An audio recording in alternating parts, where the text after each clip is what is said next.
काय झालं तुम्हाला कळलं का? थांबा सांगते. त्या अगोदर म्हटलं की डेली रुटीन शेअर करावं. तर नमस्कार मंडळी, मी तुमची लाडकी अर्चू. चला तर आज कॉलेजला जायचं होतं. वैष्णवी घ्यायला आली ती, आवरून गेलो कॉलेजला.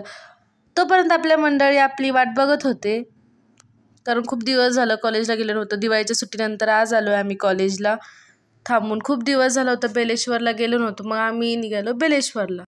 दुपारची वेळ होती आणि गर्दीसुद्धा कमी होती. मग आमचं खूप छान दर्शन झालं आणि थोड्या वेळ बसलो. थोड्या वेळ बसल्यानंतर काय पाठीमागून नागदेवता प्रकट झाली. दिसते का तुम्हाला? बघा एकदा. मनीचा रिएक्शन बघा कसं होतं, खूप घाबरलेली ती सुद्धा. तिकडून मी आणि वैष्णवी घरी गेलो आणि जेवण केलं. त्यानंतर CID बघितली, कारण फार्मसीमध्ये जॉब भेटली नाही तरी CID मध्ये तर भेटन, त्या विचारात आम्ही प्लॅनिंग चालू होती आमच्या दोघांची. जेवण झाले म्हणलं एक छानपैकी झोप घेतली आणि रूमवर आले.